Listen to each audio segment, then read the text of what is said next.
5 പാടാം. സൗഹൃദത്തിൽ നിന്ന് തുടങ്ങിയ സംഗീതം തുടർന്നുകൊണ്ടിരിക്കുന്നതിനും കാരണം ഒന്നേയുള്ളൂ, സൗഹൃദം. ഭക്തിഗാനവും സോപാന സംഗീതവും സിനിമാ ഗാനങ്ങളും കൂടി ചേർന്നാൽ നന്ദഗോവിന്ദമായി. മനോഹരി മനോഹരി മനോഹരി രാധേ രാധേ മുരാരി. കേരളത്തിൽ തുടങ്ങിയ കൂട്ടായ്മ ദുബായിലുമെത്തി. ലോകമെമ്പാടും വേദികൾ. പാടുന്നതെല്ലാം ഹിറ്റ്, വൈറൽ, മനസ്സ് നിറഞ്ഞ് ആസ്വദിക്കുന്ന സദസ്സ്. അങ്ങനെ 25 വർഷങ്ങൾ. അവരെങ്ങനെ ലോകമെമ്പാടുമുള്ള വേദികൾ കീഴടക്കുകയാണ് സംഗീത ആസ്വാദകരുടെ മനസ്സും. നന്ദഗോവിന്ദം ഭജൻസ്. കൃഷ്ണഭക്തി ഗാനങ്ങളാണ് കൂടുതലും എന്നുള്ളതുകൊണ്ടാണോ നന്ദഗോവിന്ദൻ എന്നുള്ള പേരിട്ടെ? ആ പേര് ആരായിട്ടെ, എപ്പോഴായിട്ട്? ഞങ്ങൾ അറിയുന്നത് ഒരു പ്രോഗ്രാമിൽ ഇരിക്കുമ്പോഴാണ് അറിയുന്നത്. പെട്ടെന്ന് അതുവരെ ഞാൻ ഓർക്കുന്നില്ല പേര്. അതിന് തൊട്ട് മുന്നേ വരെ വേറൊരു പേരായിരുന്നു ഞങ്ങൾ, ശ്രീദുർഗ ഭജൻ. അപ്പം അവിടെ ചെന്ന് കഴിഞ്ഞപ്പോഴത്തേനും ഞങ്ങളെ പ്രോഗ്രാമിന് ഇരിക്കുന്നത് ഞങ്ങളുടെ നാട്ടിൽ തന്നെ ആറുമാനൂർ എന്നുള്ള സ്ഥലം, ഏറ്റുമാനൂർ അടുത്തുള്ള സ്ഥലം. അപ്പോൾ ഞാൻ ആലോചിച്ചു, ഇത് വേറെ, ഞങ്ങളവിടെ സ്റ്റേജിൽ ഇരിപ്പുണ്ട്, ഞാൻ വിചാരിച്ചു വേറെ വല്ലോ പ്രോഗ്രാം വന്ന് പെർഫോമൻസ് വന്നിട്ടുണ്ട്. അപ്പൊ ഹരിയായിട്ടാണ് ആ പേര് പറയുന്നത്. ആണ് ഹരിയേട്ട. എന്തുകൊണ്ടാണ് നന്ദഗോവിന്ദം എന്ന പേര് തിരഞ്ഞെടുത്തത്? അങ്ങനെ ഇടാനൊരു കാരണം എന്ന് വെച്ചാൽ ആദ്യം ശ്രീദുർഗ എന്നാണല്ലോ. അപ്പം നല്ലൊരു പേര് കണ്ടുപിടിക്കണമെന്ന് കുറേ ആൾക്കാർ കൂടി ഇങ്ങനെ പറഞ്ഞായിരുന്നു. അപ്പം പലരും പോയി പേര് കണ്ടുപിടിക്കാൻ പറഞ്ഞു. അപ്പം ഞാനിങ്ങനെ പേര് ആലോചിച്ച്, ഇപ്പം എന്തെങ്കിലും പേര് ആലോചിച്ച് ഇങ്ങനെ രാത്രിയിൽ കുറേ നേരം കിടന്ന സമയത്ത് ഏകദേശം ഒരു 2 മണി 3 മണിക്ക് പെട്ടെന്ന് എണീറ്റിട്ട് സ്വപ്നത്തിൽ നിന്ന് കിട്ടിയൊരു പേരാ. ശരിക്കും നല്ല പേര്, പക്ഷെ ക്യൂട്ടുണ്ട് അല്ലേ? ശരിക്കും അപ്പം തന്നെ എഴുതി വെക്കുകയും ചെയ്തു. പിറ്റേ ദിവസമാണ് പ്രോഗ്രാം അവിടെ വെച്ച് അനൗൺസും ചെയ്തു. സത്യമാണോ? ഒറ്റ തള്ളായിരുന്നു.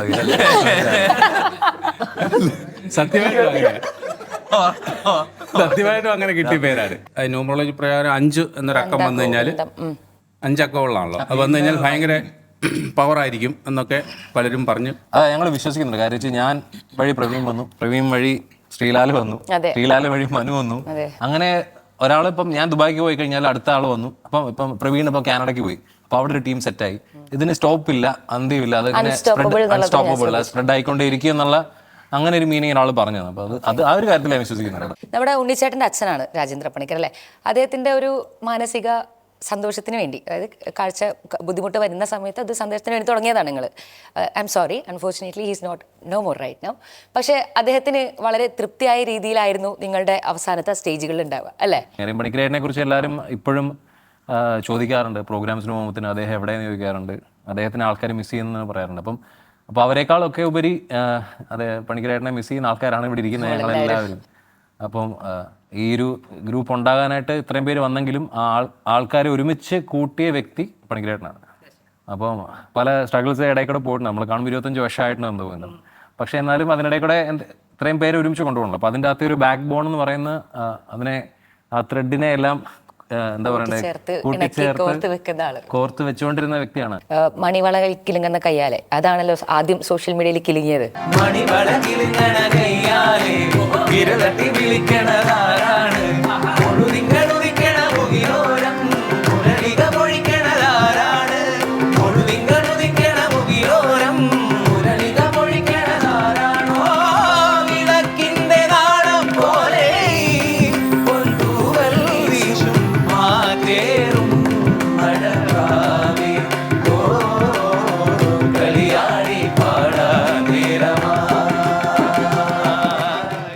ഈ ഒരു പാട്ട് ആക്ച്വലി അതിന് ഓഡിയൻസ് റിയാക്ഷൻ കണ്ടാൽ നമുക്കറിയാം. മണിവള കിലുങ്ങുന്ന കയ്യാലെന്ന് നവീനയുടെ ആക്ഷൻ കളിക്കുമ്പോൾ അറിയാതെ എൻ്റെ കൈ കൊണ്ട് നമ്മളും അതേപോലെ തന്നെ കാണുന്ന ആൾക്കാർ ഓഫ് സ്ക്രീനിലാണെങ്കിലും അറിയാണ്ട് അതിലേക്ക് പോകുന്നുണ്ട്. ഇതിനൊക്കെ വരികൾ ആര് ചെയ്യുന്നത്? ഇല്ല, അതിലത്തെ എന്തേ കണ്ണാ വന്നില്ല, എന്തേ ഇന്നും വന്നില്ല എന്നാണ്. മുരളിക പൊഴിക്കണതാരാണ്, മുഖശ്രുതി മുഴക്കണതാരാണെന്നുള്ളതിന് പകരം ഇതൊക്കെ ആര് ചെയ്യുന്നത്?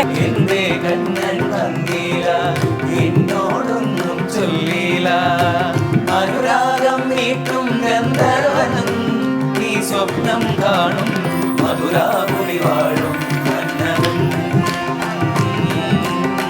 മധുരാപുരി വാഴും മന്നവൻ.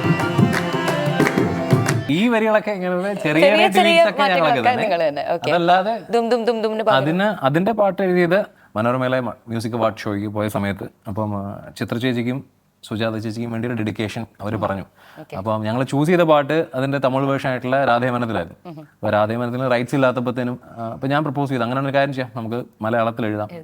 അപ്പോൾ എൻ്റെ കോൺഫിഡൻസ് സന്തോഷ് ഈച്ചേരത്ത് എന്ന് പറഞ്ഞ നമ്മളുടെ ചേട്ടനുണ്ട്. അദ്ദേഹം ധാരാളം കുറേ പാട്ടുകൾ എഴുതിയിട്ടുണ്ട്. നാട്ടുകാരനാണ്, തൃശ്ശൂർക്കാരാണ് അദ്ദേഹം. ഞങ്ങൾ കൂടുതലും കോൺവെർസേഷൻ ഫോണിൽ കൂടെയാണ്. അപ്പം ഞാൻ ട്യൂൺ അയച്ചു കൊടുത്തു കഴിഞ്ഞാൽ 10 മിനിറ്റ് തന്നെ വരി വരും. അപ്പോൾ ഈ 2 മണിക്കൂർ കൊണ്ട് എഴുതിയ വരികളാണ് അന്ന് നമ്മൾ മനോരമയിൽ പാടിയത്. അതിനുശേഷം ഞങ്ങൾ ശരിക്കും പറഞ്ഞു കഴിഞ്ഞാൽ അതിനുശേഷം കുറേ ട്രോളൊക്കെ പ്രതീക്ഷിച്ചു, ഒരു മറ്റേ പാരഡി പാടുവാണോ അങ്ങനെ കുറച്ച് കമൻസ് ഒക്കെ ഉണ്ട്. പക്ഷേ ഇപ്പോൾ ഞങ്ങൾ കഴിഞ്ഞ കുറേ റീൽസ് നോക്കുമ്പോഴത്തേനും 10,000-കണക്കിന് റീൽസ് ആ പാട്ട് വെച്ചിട്ട് ആ പാട്ട് ഭയങ്കരമായിട്ട് കുറേ വൈറലായി. മാഷാണ് അല്ലേ? കുറച്ച് തിരക്കിലും പനിയിലും ഒക്കെ ഇടയിലാണ്, എന്നാലും വളരെ പ്ലസന്റ് ആയിട്ട് നമ്മളെ മുന്നിലുണ്ട്. ഇഞ്ചക്ഷൻ സാറിന്റെ സ്കൂളിലെ കുട്ടികളുടെ അപ്രോച്ച് ഈ ഒരു പ്രോഗ്രാമുകളൊക്കെ കാണുന്നുണ്ടാവില്ലേ, റീലുകളൊക്കെ എങ്ങനെയാണ് അവരൊരു? അല്ല, തീർച്ചയായും അവർക്കും ഈ മനോഹരി രാധ എന്നുള്ള പാട്ടാണ് എല്ലാവരെ പോലെ തന്നെ അവരും കൂടുതൽ ഏറ്റെടുത്തിരിക്കുന്നത്. മനോഹരി മനോഹരി മനോഹരി രാധേ രാധേ മുരാരി എവിടെ പെണ്ണേ ഇണങ്ങിയോ കണ്ണൻ നിന്നോടിണങ്ങുവാൻ ചെല്ല ചെല്ല മുകുന്ദന്റെ ഓമൽ ചുണ്ടിൽ കുളം കണ്ട ഓടി പെണ്ണേ മനസ്സിന്റെ ഉറികളിലൂറിയ സുഗതമനീതം പകരാനി. അപ്പൊ അങ്ങനെ ഒരു പേര് പറഞ്ഞാണ് ഞങ്ങളെയൊക്കെ പ്രോഗ്രാം കാണാൻ കുട്ടികളെ എത്താറുണ്ടോ? തീർച്ചയായും നമ്മുടെ നോട്ടീസിലൊക്കെ പ്രത്യേക ഏതെങ്കിലുമൊക്കെ ക്ഷേത്രത്തിൽ പ്രോഗ്രാം ഉണ്ടെന്ന് അറിയുമ്പോൾ നേരത്തെ വന്ന് ചോദിക്കും, സാറേ ഇന്ന് അമ്പലത്തിൽ പ്രോഗ്രാം ഉണ്ടല്ലോ. നിങ്ങള് സ്റ്റാർട്ടിങ് സ്റ്റേജിലുണ്ടായിരുന്ന ആ ഒരു നന്ദഗോവിന്ദത്തിന്റെ ഫേസ് ഇപ്പൊ 25 വർഷത്തിലെത്തി. 25 വർഷം എന്ന് പറഞ്ഞാൽ ചില്ലറ കാലഘട്ടമല്ല. അപ്പം എങ്ങനെയുണ്ട് അന്നത്തെ നിങ്ങളെ തിരിഞ്ഞു നോക്കുമ്പോൾ? What do you feel? അതായത് ഞാനിപ്പോൾ പറഞ്ഞ സമയത്ത് ചിന്തിക്കുമായിരുന്നു, തിരിഞ്ഞു നോക്കണമല്ലോ എന്നാണോ? തിരിഞ്ഞു നോക്കണമെന്നല്ല, ഞങ്ങൾ തന്നെ പറയുമായിരുന്നു. ഞങ്ങൾ കുറച്ച് പ്രോഗ്രാംസൊക്കെ ഞങ്ങളുടെ അടുത്തുള്ള അമ്പലങ്ങളിലൊക്കെ ചെയ്താണ് സ്റ്റാർട്ട് ചെയ്തത്. അപ്പോൾ നമ്മളുടെ കസിൻസോ അല്ലെന്നുണ്ടെങ്കിൽ ഫ്രണ്ട്സൊക്കെ ആരെങ്കിലും ചോദിക്കുമ്പോൾ എന്താ നീ പാടുന്നത്, ഭജനയാണോ? അപ്പോൾ അതിന് പറഞ്ഞുകൊണ്ട് നോക്കുന്നില്ല, ആ പയനായിരുന്നു. ഞാൻ പറഞ്ഞ അത്ര നിങ്ങൾക്ക് എന്താണ് ചെയ്തു പോണേന്നുള്ള രീതിയിലല്ലേ? ഭജനയാണ് ഞങ്ങൾ ചെയ്യുന്നത്. ഓക്കെ, അപ്പം പക്ഷേ ശരിക്കും പറഞ്ഞാൽ അത് ഞങ്ങൾക്ക് തന്നെ ഉള്ളൊരു ചലഞ്ചായിരുന്നു. ഓക്കെ, ഈ ഒരു സെഗ്മെന്റ് അല്ലെങ്കിൽ കാറ്റഗറിയെ തന്നെ റിഫൈൻ ചെയ്യണം, അത് എല്ലാവർക്കും ആസ്വദിക്കാൻ പറ്റുന്ന ഒരു സെഗ്മെന്റാണ്. അപ്പോൾ ഞങ്ങൾ അതിനെ 25 വർഷം കഴിയുമ്പോൾ ഞങ്ങൾ സത്യം പറഞ്ഞാൽ ഇപ്പോഴും where we standing right now we are proud. ഹരിച്ചേട്ടാ, ഇത്രയും പേരെ ഒന്നിച്ച് മേയിച്ച് നടക്കുന്നു, എങ്ങനെയുണ്ട് നിങ്ങൾക്ക് ആ ഒരു എക്സ്പീരിയൻസ്? ചെറിയൊരു എക്സ്പീരിയൻസ് അല്ല, അതിനും 25 വർഷത്തെ ഒരു അനുഭവം. ശരിക്കും പണിക്കരേട്ടൻ്റെ ആ ഒരു കാലഘട്ടം തൊട്ടുള്ള അനുഭവം എന്ന് പറഞ്ഞാൽ 25 വർഷമായി യുവതലമുറയോടൊപ്പം. അന്ന് ഞാനും തുടങ്ങിയ സമയത്ത് ഞാനും യുവാവായിരുന്നു. ഇപ്പൊ കൂടുതൽ യുവാക്കൾ വന്നത് കൊണ്ട് സീനിയോറിറ്റിയിലേക്ക് പോയിന്. എങ്ങനെയാണ് നിങ്ങളുടെ ടീമില് ന്യൂ കമേഴ്സിന്റെ എൻട്രി വരുന്നത്? ഇന്റർവ്യൂ ഉണ്ടാ, അല്ലെങ്കിൽ ആരെങ്കിലുമൊക്കെ സജസ്റ്റ് ചെയ്യുന്നുണ്ടോ, അല്ലെങ്കിൽ ന്യൂ കമേഴ്സിലൊക്കെ നിങ്ങൾ എങ്ങനെ എടുക്കുന്നത്? നമ്മളുടെ ടീമിലേക്ക് വരാനായിട്ട് നമ്മൾ പാട്ട് മാത്രം പാടിയോണ്ട് ആവുമെന്ന് എനിക്ക് തോന്നുന്നില്ല. കാര്യം എല്ലാവരും തമ്മിലുള്ള മൈൻഡ് തമ്മിലുള്ള കണക്ഷൻ ഉണ്ട്. ആ ഒരു കണക്ഷൻ ഗ്രാജുവലി മാത്രം സെറ്റാകുന്നത്, ഇത്രയും വർഷം കൊണ്ട് സെറ്റായത്. ഇപ്പോൾ ഒരാൾ വന്നു കഴിഞ്ഞാൽ ഇതിൻ്റെ അകത്ത് നന്നായിട്ട് പാടുന്ന ആൾക്കാർ വരുമായിരിക്കും, പക്ഷേ അവർക്ക് ചിലപ്പോൾ അതിനോട് കണക്ട് ആയില്ലെങ്കിൽ അത് ചിലപ്പോൾ അവർ നിൽക്കത്തില്ല. അപ്പോൾ ഞങ്ങൾ അങ്ങനെയുള്ള ആൾക്കാർ, നമുക്ക് മൈൻഡോട് സെറ്റായ ആൾക്കാരെ ചൂസ്, അങ്ങനെയാണ് ഞങ്ങൾ നോക്കുന്നത്. ഇപ്പം ലേറ്റസ്റ്റ് വന്നേക്കുന്ന ആളാണ് അഭിയാണ് യങ് ബ്ലഡ്, ഞങ്ങൾ അടുത്ത 3rd ജനറേഷൻ. ഓഡിയൻസ് കണക്ട് എങ്ങനെയാണ്? ഓഡിയൻസിനെ ഇങ്ങനെ ഹൃദയത്തിലേക്ക് തന്നെ കറക്റ്റ് എറിഞ്ഞിങ്ങനെ പിടിച്ചുകൊണ്ടിരണേ? ഇപ്പോൾ ആൾക്കാർ ഞങ്ങളുടെ പാർട്ടാണ് അവർക്ക് ഫീൽ ചെയ്യുക, ഞങ്ങളുടെ നന്ദഗോവിന്ദൻ്റെ പാർട്ടാണ് അവരെന്നൊരു ഫീൽ എല്ലാവർക്കും ഉണ്ട്. അപ്പോൾ ആ പാട്ടിൻ്റെ ലിറിക്സ് ഒക്കെ ഞങ്ങൾ ഭജന കണക്കിൽ നേരത്തെ അവർക്ക് അയച്ചു കൊടുക്കും, ഒരു ഗ്രൂപ്പ് ക്രിയേറ്റ് ചെയ്തിട്ട്. അപ്പോൾ അവരും കൂടെ ഒരുമിച്ച് ഞങ്ങളുടെ കൂട്ടത്തിൽ പാടുമ്പോഴത്തേനും അപ്പോൾ ആ ഒരു യൂണിറ്റിയും അതിൽ നിന്ന് വരുന്ന എനർജിയൊക്കെ ശരിക്കും നമ്മൾ ജസ്റ്റ് പാടി അവർ കേട്ടിട്ട് പോയി കിട്ടത്തില്ല. പിള്ളേരുടെ ഒരു സപ്പോർട്ട് എത്രമാത്രം നിങ്ങൾക്ക് എങ്ങനെ വൈബ് ചെയ്തിട്ടുണ്ടോ, ഫീൽ ചെയ്തിട്ടുണ്ടോ? എല്ലാ പ്രായത്തിലുള്ള ആൾക്കാരും, ന്യൂജൻ ആണെങ്കിലും കുട്ടികൾ ധാരാളം ഈ പറഞ്ഞ പോലത്തെ നമ്മളുടെ ഈ മണിവിളക്കിൽ അങ്ങനത്തെ പാട്ടുകൾ ധാരാളം അവർക്ക് ഇഷ്ടപ്പെടുന്നുണ്ട്.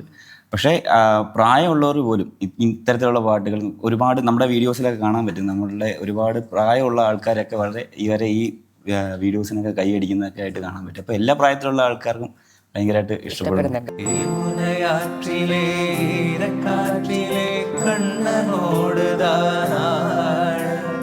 பார்வை பூத்திட பாதை பார்த்திட பாவை ராதையோ இரவும் போனது பகலும் போனது மன்னன் இல்லைய கூடு இளைய கண்ணியில் இமைதிடாத கண் இங்கும் இங்குமே தேடு ஆயர்பாடியில் கண்ணனில்லையோ ஆசை வைப்பதே அன்பு தொல்லையோ ஆயர்பாடியில் கண்ணனில்லையோ ஆசை வைப்பதே அன்பு தொல்லையோ പാവം രാധാ. ഒരു കല്യാണ പരിപാടി ഭയങ്കര വൈറലായിട്ടുണ്ടായിരുന്നു. പിന്നീട് കല്യാണ പരിപാടികൾ വൈറലായിട്ട് ഞാൻ കണ്ടിട്ടില്ല. എങ്ങനെയാണ് അതിൻ്റെ ഒരു ആ പരിപാടി എന്തായിരുന്നു? അത് ശരിക്കും നമ്മുടെ തന്നെ സ്ഥിരം പ്രേക്ഷകയാണ് ആ കുട്ടി, ഡോക്ടറാണ്.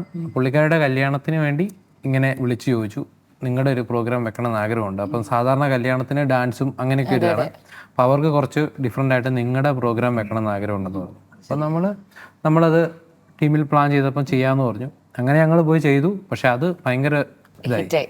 ഓക്കെ, അത് ശരിക്കും എന്റെ കല്യാണത്തിനാണ് ആദ്യമായിട്ട് ഈ ഒരു സർപ്രൈസ് കണ്ടിട്ടാണ് ശരിക്കും പറഞ്ഞാൽ ഞാൻ എൻ്റെ കല്യാണത്തിന് കൂടെ വരുമോ എന്നുള്ള ചോദ്യം വന്നത് അല്ലേ? അതില് സാധാരണ മനോഹരി പാടുമ്പോ കൃഷ്ണ നീ ബേഗൻ എന്നുള്ള ഭാഗം പാടുന്നത് ശ്രീലാല. അപ്പൊ നമുക്ക് ആള് പാടണം, ആ സുഖം കിട്ടാനായിട്ട് അന്നത്തെ ദിവസം പ്രത്യേകിച്ച് അവന്റെ ഒക്കേഷനാണ്. അപ്പൊ ഒരു മൈക്ക് അവിടെ പാസ് ചെയ്തിട്ട് ആ ഭാഗം പാടി. പ്രതീക്ഷിച്ചില്ല അങ്ങനെ. എന്നോട് പറഞ്ഞില്ല ഞങ്ങള് നീ അത് പാടണം. അപ്പൊ ഞാനത് പാടിക്കൊണ്ട് ഞാൻ മേളിൽ ചെന്നിട്ട് കൃഷ്ണ നീവേഗനായപ്പം കയ്യിലേക്ക് കൊടുത്തിട്ട് മറ്റേ ഇതിൽ വീഡിയോക്കകത്ത് മമ്മൂക്കയുടെ എടുത്തുകൊണ്ട് മൈക്ക്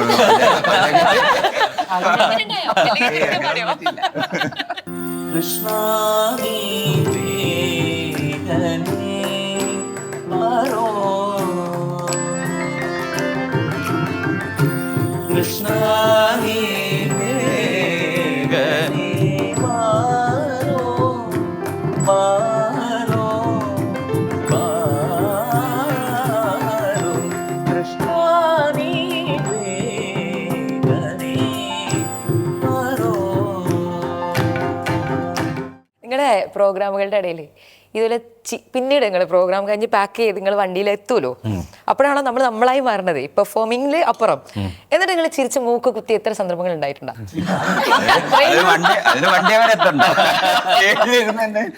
ഞാനാണ് പ്രത്യേകിച്ച് പറയുന്ന കാര്യം, നിങ്ങൾ പ്രോഗ്രാമിനിടയ്ക്ക് പാട്ട് പാടിയതിന് ശേഷം മൈക്ക് ഓഫ് ചെയ്യുക. ശരിയാ, അല്ലെങ്കിൽ ഇതൊക്കെ നാട്ടുകാരറിയും. അതെ അതെ. എന്താണ് നിങ്ങൾ ഇനി ഐ മീൻ നെക്സ്റ്റ് ഇയറിലുള്ള എല്ലാവരെയും കൂടിയുള്ള പ്രോഗ്രാം അത് ഫ്യൂച്ചർ തന്നെ, പക്ഷെ അതല്ലാത്ത മറ്റ് എന്തെങ്കിലും ഫ്യൂച്ചർ പ്ലാൻസ് ഉണ്ടോ നിങ്ങളെ ബാൻഡിന്റെ? ഭജൻ കണക്ട് എന്നുള്ള ഞാനിപ്പോൾ സംസാരിച്ചത് അതാണ് നമ്മളുടെ പുതിയൊരു പിച്ചിൻ സംഭവം. അതെ, പുതിയൊരു സംഭവം. അത് connecting the world in devotion. അപ്പം അത് ഇപ്പോൾ നമുക്ക് ലോകത്തിലെല്ലാവരും നമ്മൾ പാട്ടുകൾ കേൾക്കുന്നുണ്ട്. ഭജൻ കണക്ട് എന്നുള്ള ഒരു കോൺസെപ്റ്റ് ട്രിവാൻഡ്രം ചെയ്തു. പല കൺട്രീസിൽ ഞങ്ങളിപ്പം വർക്ക് ചെയ്തുകൊണ്ടിരിക്കുകയാണ്. അത് ഞാൻ പിന്നെ പറയാം ഏതൊക്കെ കൺട്രീസിൽ അത് കൺഫേം രഹസ്യമായിട്ട് പിന്നെ പറയാം. അപ്പോൾ അതൊക്കെ കൺഫേം ആണെന്നുണ്ടെങ്കിൽ we need to travel around the world. അപ്പോൾ ഈ ഒരു ഭജൻ കണക്ട് എന്നുള്ളത് ആൾക്കാരെ എല്ലാവരെയും നേരിട്ട് കണക്ട് ചെയ്യണം, അവരുടെ എല്ലാവരുടെ ഒപ്പം പാട്ട് പാടണം. Collecting all the good positive energies together. Exactly, അതാണ് സ്പ്രെഡ് ദി പോസിറ്റിവിറ്റി എവരിവെയർ. അപ്പോൾ നമുക്ക് നെഗറ്റിവിറ്റിയുടെ ആവശ്യമില്ല, എല്ലാവരും സന്തോഷിക്കുക, പാട്ട് കേൾക്കുക. അതിൻ്റെ അകത്ത് ഒരു വ്യത്യാസങ്ങളോ ഒരു ഭേദങ്ങളോ ഒരു വ്യത്യാസങ്ങളും വേണ്ട. നമുക്ക് എല്ലാവരും ഒരുമിച്ച് പാട്ട് പാടുക.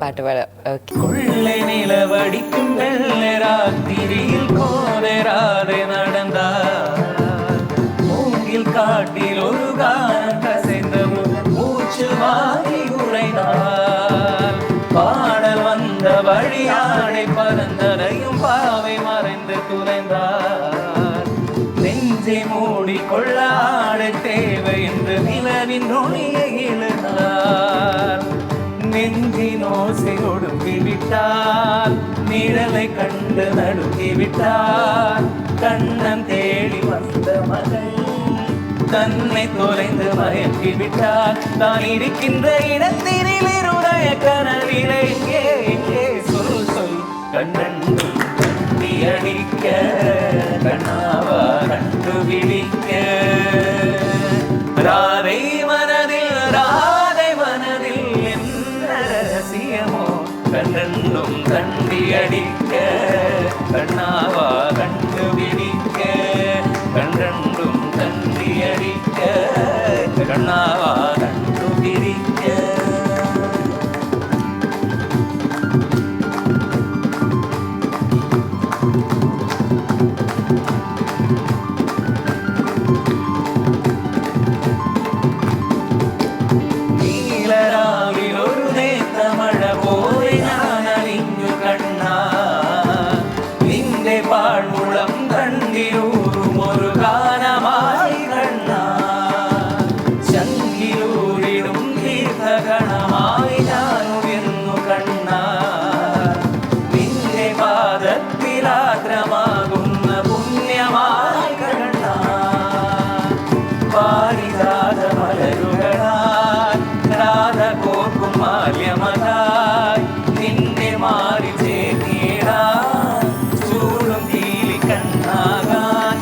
കൊതിക്കുമെന്നുള്ളതിന്റെ മേലുകുലവനികയിൽ മുഖം പൂവായി വിടരാൻ മായാ മാധവ താരാവല്ലഭ.